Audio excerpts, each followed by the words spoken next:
Hello guys. तो आज का हमारा वर्कआउट है हिप थ्रस्ट। लेग्स के वर्कआउट में जब हम स्क्वाट करते हैं किसी भी टाइप का, चाहे overhead squat, back squat, front squat, Sumo squat, फिर उसके बाद में लंजेस, स्टेप अप वगैरह करते हैं, तो हिप थ्रस्ट ग्लूट्स को ट्रेन करने के लिए किया जाता है। और ये बहुत ही ट्रेंडिंग एक्सरसाइज है, बहुत फैंसी एक्सरसाइज है, लेकिन जितना इसका मार्केटिंग है सोशल मीडिया पे उतना ये इफ़ेक्टिव नहीं है। तो आज हम इसी पर डिस्कस करने वाले हैं कि जो हिप थ्रस्ट एक्सरसाइज है वो करना चाहिए कि नहीं करना चाहिए, किसको करना चाहिए। ओके, तो सबसे पहले हमको ये समझना है कि हिप थ्रस्ट एक्सरसाइज में कौन सा मसल काम करता है, कौन सा मसल ग्रुप काम करता है।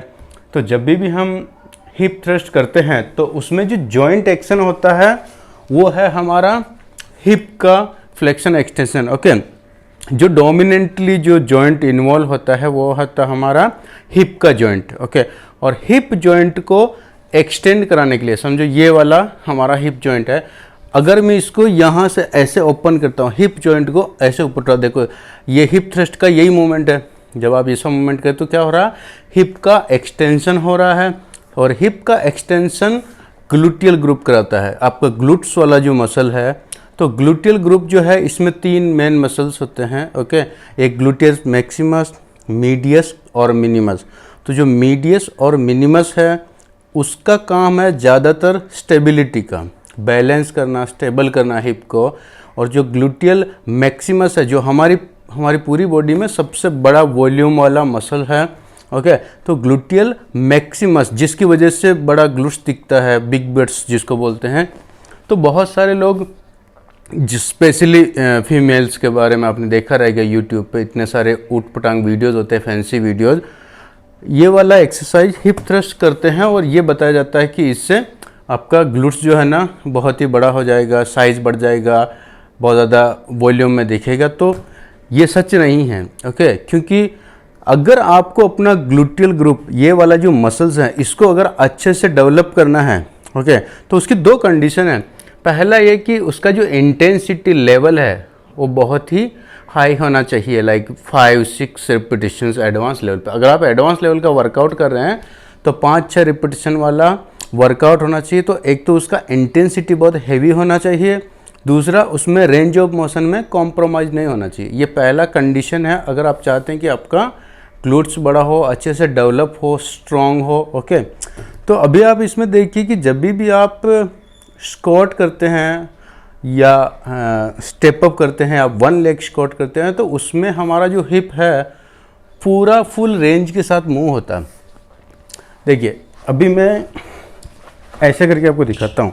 हिप थ्रस्ट में क्या हो रहा है, हिप थ्रस्ट का ये पोजीशन है। ओके, तो यहाँ से ये वाला इतना फोल्ड है। ओके, यहाँ से जब मैं उठाता हूँ तो ये मूवमेंट होता है, राइट, हिप के अंदर, हिप थ्रस्ट के अंदर, ये फ्लेक्शन, ये एक्सटेंशन। लेकिन अगर आप देखेंगे तो हिप के जॉइंट में इससे भी ज़्यादा फ्लेक्शन हो सकता है। देखो मैं यहाँ से पूरा इतना बेंड किया हूँ, मतलब इतना सारा फ्लेक्शन हो रहा है। जब हम स्क्वाट मारते हैं तो देखिए ये इतना सारा फ्लेक्शन हो रहा है। तो यहाँ से रेंज का जो कॉम्प्रोमाइज स्टार्ट होता है आपकी हिप थ्रस्ट में। ओके, ये आप देखेंगे, इसमें अभी हम डेमो करके देखते हैं हिप थ्रस्ट का। तो उसका पोजीशन कैसा रहेगा ये आपको देखना है कि जब आप यहाँ पे पोजीशन लेंगे तो देखिए एकदम आपका जो कमर का बीच वाला पोर्शन है, स्पाइन का बीच वाला नहीं टिकाएंगे, शोल्डर ब्लेड वाला जो एरिया है, थोरैसिक वाला, ऊपर वाला जो बैक, अपर बैक। ओके, ऐसा इतना सा बोन जो अपना ये शोल्डर का जो स्केपुला है, शोल्डर ब्लेड, उसके थोड़ा सा नीचे रखेंगे ताकि वो बोन के ऊपर इसका किनारा नहीं आए बेंच का। ओके, बहुत ज़्यादा अगर आप ऊपर रहेंगे तो मूवमेंट नहीं हो पाएगा। ओके, तो आपको क्या करना है, शोल्डर ब्लेड वाला एरिया उसके थोड़ा सा नीचे से ये वाला इधर टिकाना है। नेक को ऐसा नहीं रखना खींच के, जो ज़्यादातर लोग ये मिस्टेक करते हैं, नेक को ऐसा या तो रेस्ट कराएंगे या तो पूरा एक्सटेंड करके। इसमें ब्रीदिंग में प्रॉब्लम होता है, प्रॉपर ब्रीदिंग नहीं हो पाता। तो आपको क्या करना है, नेक को न्यूट्रल पोजीशन में रखना है। ओके, और ये जो घुटने का एंगल है इसको इतना सा रखना है, एकदम 90 डिग्री नहीं रखना है, थोड़ा सा ओपन करके रखना है और शोल्डर विद स्टांस रखना है। ओके, तो आज हम डंबल के साथ में ये वाला करने वाले हैं। आपको मैं एक डेमो करके दिखाता हूँ। इस वेट को एकदम जॉइंट के बीच में रखना है और ऐसे होल्ड कर लेंगे, ओके, और पूरा ये नीचे, ओके, और यहाँ से सीधा ऊपर, ओके। ये फुल रेंज है, इससे ज़्यादा नहीं खुलेगा क्योंकि ये पूरा 180 डिग्री हो गया है। अब वापस ये नीचे, ये ऊपर। तो यहाँ होल्ड करके मैं ज़्यादा देर ब्रीदिंग के लिए मेरे को टाइम नहीं मिलेगा क्योंकि ब्रीदिंग लेना डिफिकल्ट है वेट को होल्ड करके। तो क्या करना है आपको, स्टार्टिंग पॉइंट नीचे रखना है, ओके। तो ये स्टार्टिंग पॉइंट रखिए ताकि ईजी रहेगा ब्रीदिंग लेना। Inhale, up, down, then exhale again. Inhale, up, down, then exhale, okay. तो ये हो गया इसका प्रॉपर फॉर्म। तो 2-3 चीज़ ध्यान रखना है। एक तो पैर को बहुत ज़्यादा पास में नहीं लाना है, इतना सा खुला रखेंगे ताकि आपको ज़्यादा रेंज मिले। एक है जो लोअर बैक की तरफ नहीं रखना, बेंच पे प्रॉपर प्लेसमेंट होना चाहिए। और जो भी वेट पकड़ रहे हैं आप, चाहे बारबेल रखें या डंबल रखें, यहाँ पे कुछ कुशन के लिए रखना है क्योंकि हमारी बॉडी में जब हम स्क्वाट करते हैं या कोई भी और एक्सरसाइज, तो ऐसी जगह वेट प्लेस करना है जहाँ पे मसल का वॉल्यूम हो। आप बोन के ऊपर या जॉइंट के ऊपर ज़्यादा वेट नहीं रख सकते हैं क्योंकि ये बहुत ही सेंसिटिव कनेक्टिव टिश्यूज होते हैं। आपने देखा रहा कि कुछ लोग फैंसी वर्कआउट के चक्कर में ऐसा स्क्वाट करते हैं जिसमें बारबेल के ऊपर प्लेट लगा के यहाँ पे रखते हैं, बारबेल को एल्बो जॉइंट पे ऐसा पकड़ के रखते हैं और फिर स्क्वाट करते हैं। अभी आप सोचिए ये वाला जो जॉइंट है ये वेट रखने के लिए नहीं है, ये बहुत ही सेंसिटिव जॉइंट है। यहाँ पे बारबेल इतना चुभेगा आपको लाइट वेट में ही, लेकिन लोग ये वाला करते हैं क्योंकि ये बहुत ट्रेंड में है, लेकिन ये बहुत इंजरी ओरिएंटेड है। आपको कभी भी ये वाला एक्सरसाइज नहीं करना। सेम ऐसा ही होता है, जो हमारा हिप जॉइंट है ये वेट रखने की जगह नहीं है एक्चुअली। आपको वेट रखना है तो आप यहाँ रखिए। देखो कभी भी आप यहाँ वेट रख के खड़े रहेंगे तो आपको ऐसा अनकंफर्टेबल नहीं लगेगा, पिंचिंग नहीं होएगा क्योंकि यहाँ पे ना ट्रेपेजियस वाले जो मसल्स हैं उसका कुशन मिल जाता है। तो आपका वेट को रखने के लिए, बारबेल को रखने के लिए प्रॉपर प्लेसमेंट है। अगर आप हाथ में वेट पकड़ते हैं तो ये प्रॉपर ग्रिपिंग है, नेचुरल ग्रिप है, यहाँ होल्ड कर सकते हैं। लेकिन ये ऐसे जॉइंट्स हैं यहाँ पे वेट नहीं रख सकते। लेकिन क्योंकि ये ट्रेंडिंग एक्सरसाइज तो सब लोग को ये करना है, पर इसके डिसएडवांटेज भी बहुत ज़्यादा हैं। तो पहला तो ये है कि यहाँ पे वेट का प्रॉपर प्लेसमेंट नहीं हो पाता। बारबेल रखें चाहे डंबल, अगर डंबल रखेंगे तो ये इतना एरिया कवर करेगा। तो एक तो ऑलरेडी इसमें रेंज ऑफ मोशन कॉम्प्रोमाइज हो रहा है क्योंकि हिप पूरा नहीं खुल रहा, पूरा फोल्ड होके नहीं खोल रहे हम, आधा तो ऐसे ही खुला हुआ, अभी इतना सा रेंज बचा है, राइट। तो ये रेंज को ऊपर से जब भी हम डंबल रखते हैं तो नीचे ज़्यादा नहीं जा सकती क्योंकि ये पूरा ब्लॉक कर देगा। तो डंबल के साथ भी रेंज कॉम्प्रोमाइज होगा। और ज़्यादा से ज़्यादा कितना वो डंबल ले लेंगे, अब 30-40, तो उसको होल्ड करना मुश्किल होएगा, राइट। तो एक तो ये डंबल के साथ करेंगे तो ये डिसएडवांटेज है। दूसरा, जब हम बारबेल के साथ करते हैं तो बारबेल पतला होता है, तो जितना पतला वाला अगर आप रोड रखेंगे यहाँ पे उतना ही आपके बोन पे चुभेगा क्योंकि यहाँ पे कोई भी बड़ा मसल्स नहीं है कुशन के लिए।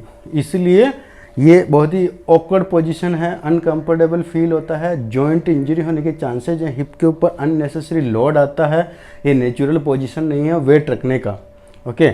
तो अगर आपको फिर भी करना है तो एकदम मैक्सिमम वेट नहीं लेना है हिप थ्रस्ट में क्योंकि ये इंजरी ओरिएंटेड हो सकता है। और दूसरा, यहाँ पे आपको कुछ ना कुछ कुशन रखना, हैवी कुशन रखना ताकि एटलीस्ट आपका यहाँ पे चुभे नहीं, बारबेल पेन नहीं हो अननेसेसरी, या बोन पे कुछ ऐसा फ्रैक्चर नहीं आए क्योंकि अननेसेसरी इतना सारा वेट डालेंगे तो कुछ भी प्रॉब्लम हो सकता है। तो पहला डिसएडवांटेज है कि वेट को रखने के लिए प्रॉपर प्लेसमेंट नहीं है। दूसरा है कि रेंज ऑफ मोशन जो है वो कॉम्प्रोमाइज हो रहा। तीसरा ये है कि जब भी आप इतना वेट ऊपर डालेंगे तो पीछे वाला जो ये वाला एरिया है यहाँ पर भी आप देखेंगे तो कोई ऐसा वेट रखने वाली चीज़ नहीं। आप कभी भी लेट के या कुछ भी एक्सरसाइज करें तो कभी भी बारबेल को आप यहाँ रख के देखिए, ये कंफर्टेबल नहीं है और यहाँ बहुत पेन हो गया और स्पाइन है, कुछ भी इंजरी हो सकता है। तो ये जो किनारा है बेंच का क्या हो रहा है, ये भी यहाँ पे पिंचिंग पेन क्रिएट कर रहा है। देखो मैं जैसे ऐसे मूवमेंट करता हूँ तो इसका जो शार्प एज है वो मेरे बैक में पेन, ऐसा पेन फील करवा रहा है, ओके। और ऊपर से मैंने इतना वेट डाला है तो ये पोजीशन प्रॉपर नहीं, ये पिवट का काम कर रहा है, ओके। तो अभी ये ऊपर वाला जो पिवट का काम कर रहा है ये और अनकंफर्टेबल कर देता है, ओके। तो और दूसरा, एक और जो सबसे बड़ा डिसएडवांटेज है वो क्या है कि देखिए जब भी आप स्क्वाट कर रहे हैं तो आपका ग्लूटियल ग्रुप काम कर रहा है, आगे वाला थाइस काम करा, क्वाड्रिसेप्स और हैमस्ट्रिंग काम करा। जितने भी बड़े बड़े मसल ग्रुप हैं 3-4 वो सारे के सारे इन्वॉल्व होते हैं जब हम स्क्वाट करते हैं। और स्क्वाट में भी आपका जो अल्टीमेट टारगेट रहता है वो ग्लूटियल रहता है, ग्लूट्स वाला एरिया। और आप स्टेप अप करते हैं, लंजेस करते हैं, back squat, front squat, Sumo squat, one leg squat, pistol squat, whatever, सब में आप अच्छा कन्वीनियंट पोजीशन में, न्यूट्रल पोजीशन में हेवी वेट लेके परफॉर्म कर सकते हैं और वो फंक्शनल भी होता है। तो फिर ये आपको ऑकवर्ड पोजीशन में हिप थ्रस्ट वाला एक्सरसाइज करने की ज़रूरत नहीं है, क्योंकि इससे आप मैक्सिमम वेट के साथ में अपने ग्लूटियल ग्रुप वाले मसल्स को ट्रेन नहीं कर सकते हैं, क्योंकि ये पोजीशन ही ऐसा, एक तो इसका पोजीशन सही नहीं है, ऊपर से वेट रखने का जगह प्रॉपर नहीं है, ऊपर से रेंज ऑफ मोशन कॉम्प्रोमाइज हो रहा है। तो इसमें सारे ही डिसएडवांटेज, एक भी ऐसा एडवांटेज नहीं है हिप थ्रस्ट का। लेकिन क्योंकि ये बहुत पॉपुलर है, ट्रेंड में है, तो सब लोगों को हिप थ्रस्ट करना है। ओके, तो ये सब मार्केटिंग गिमिक्स होता है। अगर आपको अच्छे से ग्लूट्स को डेवलप करना तो हमेशा फोकस करिए हेवी वेट के साथ में, बैक स्क्वाट करेंगे, लंजेस करेंगे या फिर स्टेप अप करेंगे, डेडलिफ्ट करेंगे, ऐसी अच्छी structural powerful compound unsupported movement वाली एक्सरसाइजेज है, उसका प्रैक्टिस करें। उसमें आपकी मास्टरी होना चाहिए कि आप आंख बंद करके भी अच्छा सा हेवी वेट करें, क्योंकि इतना रिपीटेशन उसका करिए, इतना सेशन करिए, उसका प्रैक्टिस करिए कि आपके लिए एकदम मतलब ऐसा चुटकी जैसा काम हो जाए कि आंख बंद करके भी आप वो एकदम परफेक्ट, एक ट्रेनर कोच कैसा परफॉर्म करता है वैसा आप परफॉर्म करें। तो हमेशा जो मेन इंपॉर्टेंट एक्सरसाइज है उस पर आपको अच्छे से प्रैक्टिस करना है, वेरिएशंस इतने इंपॉर्टेंट नहीं हैं। तो हिप थ्रस्ट आप 2 तरीके से कर सकते हैं, डंबल के साथ में भी, बारबेल के साथ में भी, और अभी तो मशीनें भी आ गई, जिम में बहुत सारी मशीन्स होती हैं हिप थ्रस्ट करने की, जिसमें आपको यहाँ पे बेल्ट लगा के और वो मूवमेंट करना रहता है। लेकिन एक आपका पूरा का पूरा बॉडी सपोर्टेड पोजीशन में है। ओके, जब आप वो मशीन पर करते तो भी आपको बॉडी सपोर्ट में है, नीचे आपको कहीं ना कहीं से सपोर्ट मिल रहा है, और जो भी एक्सरसाइज में आपको सपोर्ट मिल रहा है, कोई भी सपोर्टेड एक्सरसाइज इतनी इफेक्टिव नहीं हो सकती, स्पेशली आपके कोर के लिए। जो एब्स वाला, जो जितने भी मसल्स हैं कोर के अंदर, वो एकदम इनएक्टिव रहते हैं, क्योंकि यहाँ पे आपका बॉडी रेस्टेड पोजीशन में है। ओके गाइज, तो ये हिप थ्रस्ट के बारे में हर चीज़ मैंने डिटेल से आपको एक्सप्लेन की है। इसमें कोई भी कन्फ्यूज़न रहेगा तो मेरे को आप कमेंट बॉक्स में बताइए और हम उस पर डिस्कस करेंगे अगर आपको समझ में नहीं आएगा तो। Okay guys, thank you so much.